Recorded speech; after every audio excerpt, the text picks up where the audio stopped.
ओम तव कथामृतं तप्तजीवनं कविभिरीडितं कल्मषापहं श्रवणमंगलं श्रीमदाततं भुवि गृह्णन्ति ये भूरिदा जनाः।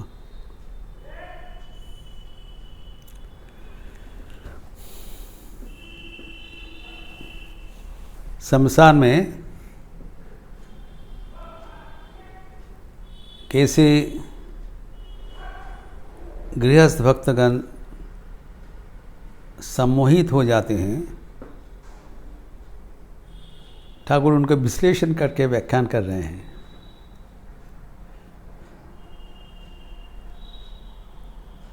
और बड़ा रोचक प्रसंग है, क्योंकि ठाकुर कहानियाँ का माध्यम से बोल रहे हैं एवं कहानियाँ अति विस्तार से बोल रहे हैं। मुखरोचक कहानियाँ, बड़ा सुंदर, लेकिन प्रत्येक शब्द के भीतर गंभीर अर्थ निहित है, भगवान का वाणी है।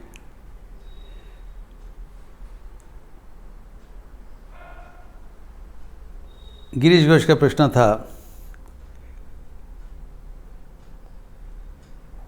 कि संसार में हम कामिनी कांचन छोड़ नहीं पाते हैं। ठाकुर कहते हैं विवेक को संबल करो, विवेक के लिए प्रार्थना करो। और ये बताया कि कामिनी कांचन ही संसार है।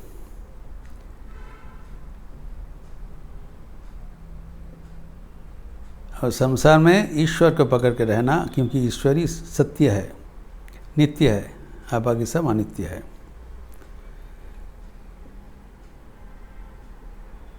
लेकिन ये भी मानना पड़ेगा, ये तो सुनना, कहना और समझना एक चीज़ है, लेकिन जीवन में अपनाना बहुत कठिन है, एक रूप असंभव है। ठाकुर ये बात भी बोल रहे हैं, कहते देखो स्त्रियां का एक मोहिनी शक्ति है, अविद्या रूपिणी स्त्रियां का। और उसको उदाहरण दिया है ये हारू का, वो प्रेतनी का शिकार बन गए। इसका चर्चा हम किए हैं। इसने समझने का बात है, जो मोहिनी शक्ति, सम्मोहिनी शक्ति कह रहे हैं, इसके पीछे कोई वास्तव कारण नहीं है। The men become mesmerized by the women। न केवल हरू कहते हैं, अगर बीवी कहते हैं अपने पति को जरा खड़ा हो जाओ, तो तत्काल खड़ा हो जाएंगे। और जैसे बोलेंगे बैठ जाओ, बोलने के साथ साथ बैठ जाएंगे, लाइक ए रोबोट।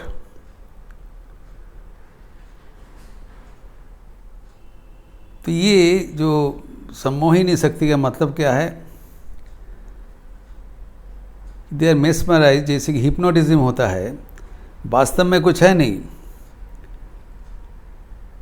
जो वास्तव में है नहीं, एक अलौकिक चीज़, एक कल्पनीय चीज़ सामने प्रस्तुत कर देते कि अब उसको वास्तव महसूस होता है।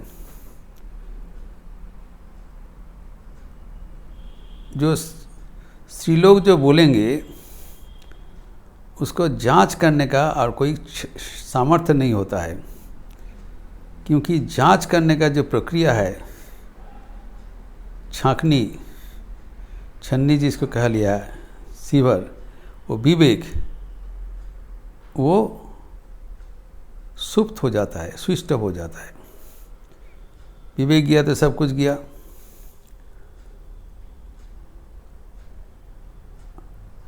और वो चले जाने से कैसे इन लोग बर्ताव करते हैं, उसका और एक कहानी से ठाकुर व्याख्यान कर रहे हैं। बड़ा रोचक प्रसंग है। एक उम्मीदवार नौकरी के लिए एक बड़े बाबू के पीछे घूम रहे हैं। जॉब सीकर, उम्मीदवार जिसको कहलाता है, उसको नौकरी चाहिए। तो खबर लिया जी ऑफिस में ये जो बाबू है, बड़े बाबू, वो नियोग करता है। वो अगर किसी को नियोग करेंगे तो उसकी नियुक्ति हो जाएगा। ये खबर लेके उनका पीछे वो बारंबार दरखास्त दे रहे हैं। बड़े बाबू ने उनको क्या बताया? अभी कोई नौकरी खाली नहीं है, लेकिन तुम आते जाते रहो, जब होगा तो बताएंगे। तो आते जाते रहते हैं। बहुत दिन हो गया, कुछ हुआ नहीं,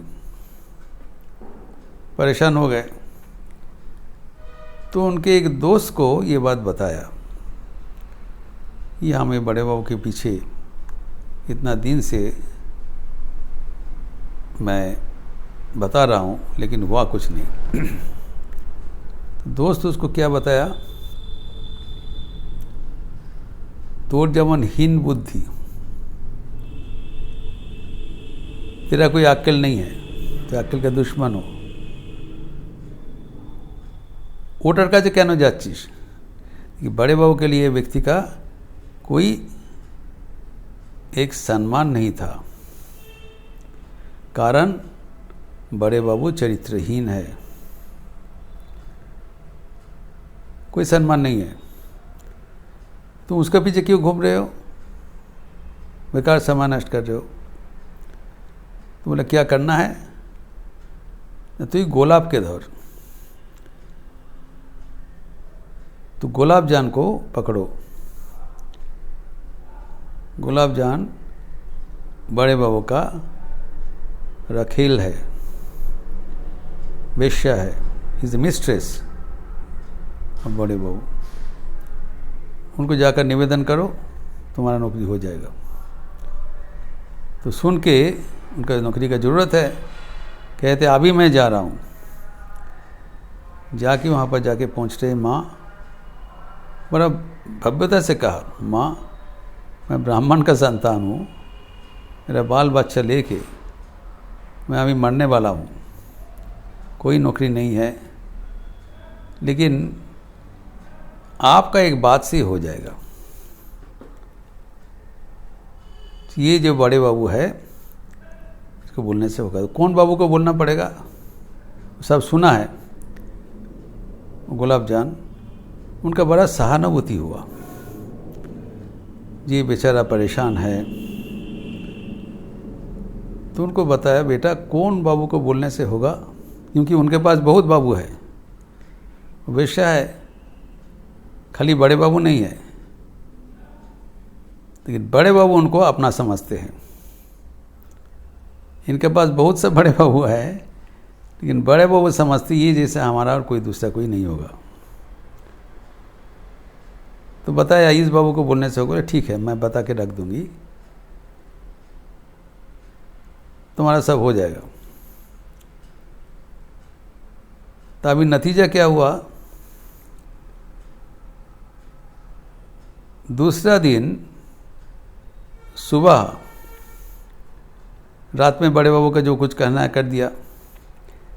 दूसरा दिन सुबह एक व्यक्ति आया और इनसे मिले। बड़े बाबू नहीं आया, एक व्यक्ति आया, उनसे मिले। बड़े बाबू sent a person all the way, इसको बुलाया नहीं, और यही संवाद देने के लिए कहा कि तुम्हारा आज से ही बड़े बाबू का ऑफिस में नियोग पत्र हो गया, आज से ही तुम ज्वाइन कर लो, योगदान करो, नौकरी में नियोग हो चुका है।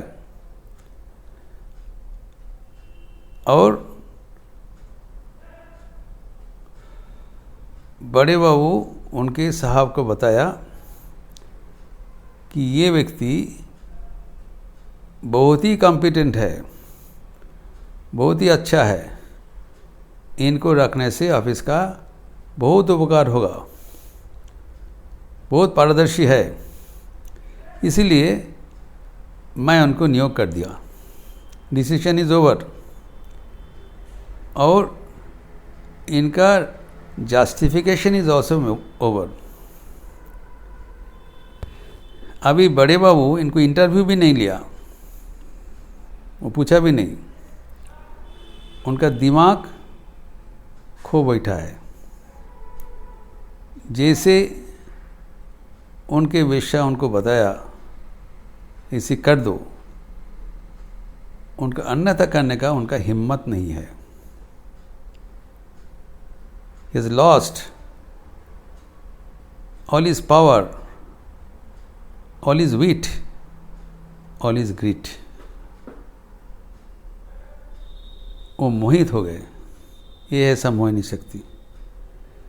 और जो बोला है कम से कम जांच करके देख लिए व्यक्ति कैसा है, क्या योग्यता है, कहाँ तक क्या कर पाएंगे, कुछ नहीं है। उन्होंने बताया, बोलो उठो, उठ गया, बैठो, बैठ गया। ये है सम्मोहिनी शक्ति, इससे बचना पड़ेगा। इसका जो क्रमगति कैसे होता है, ये भगवद गीता में भगवान श्री कृष्ण व्याख्यान किया है। Chapter 2 verse 62 and 63। कैसे बुद्धि नष्ट होता है, कहाँ से शुरुआत होता है, कहाँ पर ख़त्म होता है, ये स्टेप वाइज बताया सुंदर ढंग से। भगवान कहते हैं, ध्यायतो विषयान पुंसः संगस्तेषु उपजायते। कैसे शुरुआत होता है, जब विषय चिंतन करते हुए हम लोग, पुरुष जब विषय चिंतन करते हैं तो क्या होता है, उसमें आसक्ति पैदा होता है। चिंतन से पहले मन में एक स्फुरन हुआ, चिंतन, कहाँ इसका शुरुआत है, मन में। जैसे चिंतन हुआ विषय का, भोग का, इंद्रिय सुख का चिंतन हुआ, किया नहीं कुछ, कार्य परिणत नहीं किया, तब क्या उसमें आसक्ति पैदा होगा। और सेकेंड स्टेप क्या है, संगात संजायते कामः। जब आसक्ति हो गया तब उसको कार्य में परिणत करने का संकल्प होता है, पैशन डेवलप करता है, इसको काम कहलाता है, लास्ट कहलाता है, तीव्र इच्छा होती है। और किसी कारण से अगर वो इच्छा कार्य में परिणत होने में कुछ बाधा है, उसमें क्या होता है, क्रोध पैदा होता है। थ्वाटेड लस्ट इज एंगर। प्रतिहत तो काम को ही क्रोध कहलाता है। जब काम में जो कोई बाधा होगा तो वही काम शक्ति ही क्रोध में परिणत होगा। एक ही मुद्रा का दो पीठ है। काम क्रोध में रूपांतरित होता है अगर काम चरितार्थ नहीं हो सकता है। जो भी हो, क्रोध से क्या होगा, परवर्ती स्टेप क्या है, क्रोधात् भवति सम्मोह। ये सम्मोह का बात आया है। काम और क्रोध दोनों मिलके क्या होता है, सम्मोह, मोह, जो मोहिनी शक्ति, मेस्मरिज्म, जो मोह पैदा कर देता है। इसका कोई व्याख्यान नहीं है। मोह मतलब कंप्लीटली बेसलेस, जो चीज़ है नहीं वैसी दिखाई पड़ता है, ये मोह है। जैसे हिप्नोटिज्म, जादू विद्या, जो है नहीं वो मैजिशियन दिखा देगा, देखो ये है, लगता हाँ सही तो है, लेकिन कुछ है नहीं। तो इसी जब मोह पैदा होता है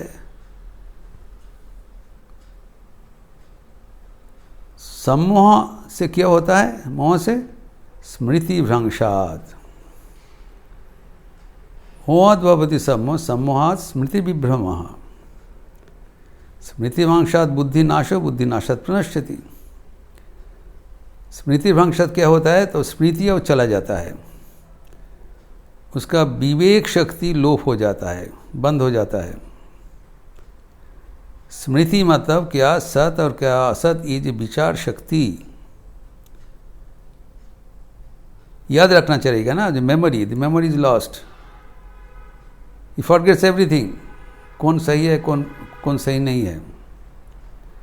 आज जब स्मृति शक्ति चला गया, विवेक चला गया, तब उनका बुद्धि विभ्रम हो जाता है, बुद्धि नष्ट हो जाता है, बुद्धि नाश हो जाता है। क्या कर रहे हो, क्या नहीं कर रहे हो, द इंटेलेक्ट इज गॉन।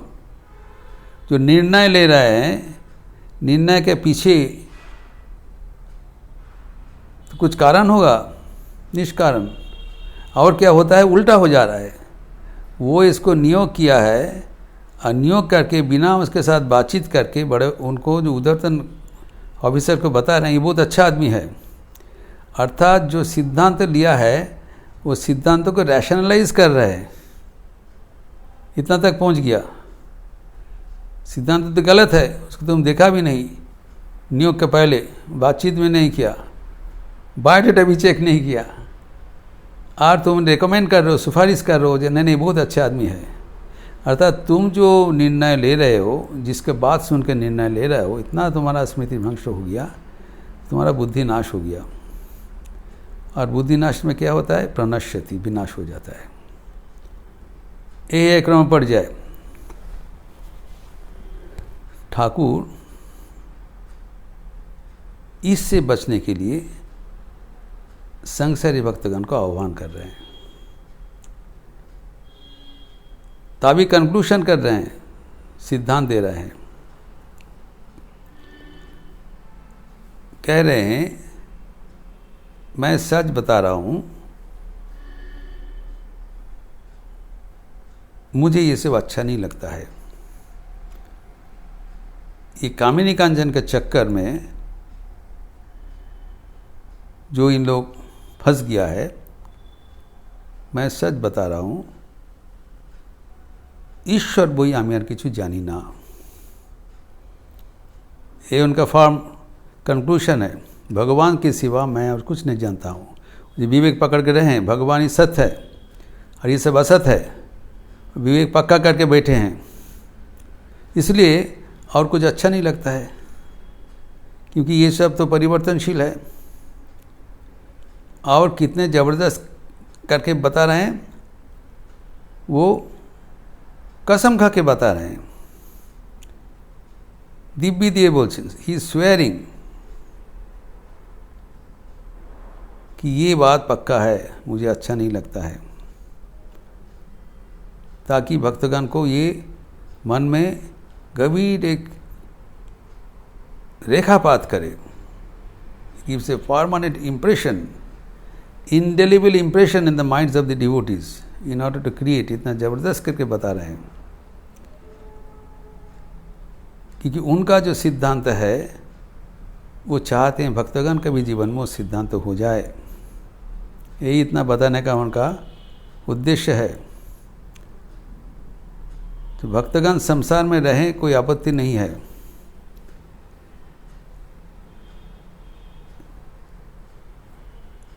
स्त्री पुत्र करना संसार नहीं है,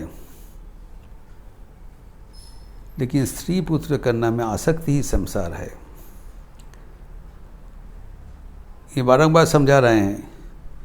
और वो आसक्ति में जैसे शुरू हुआ आसक्ति, बस संगा संग जाते कामो, वो दैट व्हील स्टार्ट्स रोलिंग, और अल्टीमेटली क्या होगा? बुद्धि नाश हो जाएगा। आसक्ति से बचने के लिए विवेक का प्रयोग करना पड़ेगा। पहले इसे उसको पकड़ के रखना पड़ेगा। उसको खो बैठा तो सब कुछ गया। इसीलिए ठाकुर कहते हैं कि मुझे ईश्वर बोई और कुछ, ईश्वर छोड़ के और कुछ नहीं लगता है। मैं इतना शपथ लेके बता रहा हूँ, राम का दुहाई, मुझे और कुछ अच्छा नहीं लगता है। अगर मुझे भी और कुछ अच्छा नहीं लगता है, मैं चाहता हूँ तुम लोग को भी ये सब अच्छा ना लगे। ये संदेश, ये मैसेज है। Follow me. आप लोग को भी ऐसे होना चाहिए। बुद्धि लगाओ, विचार करो, विवेक शक्ति प्रयोग करो। देखो कि स्त्रीलोक का हाथ के एक बेवकूफ़ यंत्र मात्र होना कितना दयनीय है। विवेक विचार प्रत्येक के भीतर है, उसको खो बैठना कितना निंदनीय है। इसका कोई मतलब नहीं है, कोई कारण नहीं है, कोई फोर्स ऐसी है नहीं जिसको हम रोक नहीं सकते हैं। सिर्फ हमारा विवेक बुद्धि हम जलांजलि दे दिया, बंधक दे दिए, sold out for no reason whatsoever. ये एक मोह है, इसका कोई कारण नहीं है। क्यों हम माया में फंस गया, इसका कोई कारण नहीं है। तो इससे हटने के लिए जो भगवान हमें शक्ति दिया है, विवेक दिया है, विचार शक्ति दिया है, उसको खो नहीं बैठना है।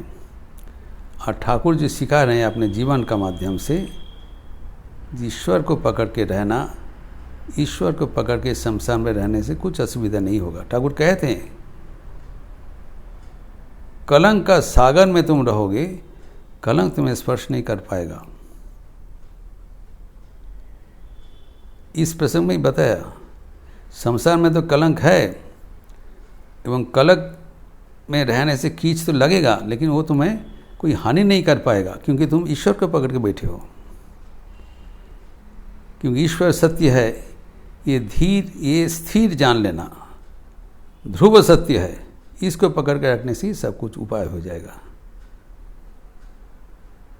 तो ठाकुर ये भक्तगण को ये सब जो अंतिम संदेश दे दिया है, ये है संसार में रहते हुए कैसे हम ईश्वर प्राप्त कर सके। ठाकुर ये चाहते थे संसार में रहते हुए कैसे सांसारिक दाय दायित्व तो पालन करते हुए,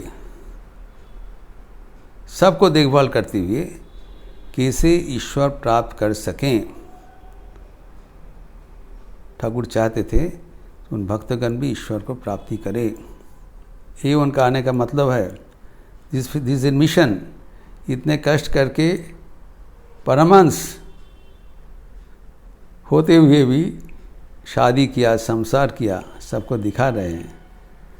एकमात्र उद्देश्य है ताकि संसारी भक्तगण ईश्वर को इस जीवन में ही प्राप्त कर सकें। ये ठाकुर का आकुल आह्वान है। हमें वो आह्वान स्वीकार करना चाहिए। ओम शांति शांति शांति। हरि ओम तत्सत। श्री राम कृष्णार्पणमस्तु। आज एकादशी का तिथि है। काली पूजा का पहले एकादशी, 3 दिन बाद अमावस्या होगा। और आज एकादशी का तिथि अनुसार शाम को संध्यारती के उपरांत राम नाम संकीर्तन, हम लोग सब मिलके राम नाम संकीर्तन करेंगे। आप लोग सब स्वागत है। अच्छा रहिए, स्वस्थ रहिए, आनंद में रहिए। नमस्कार।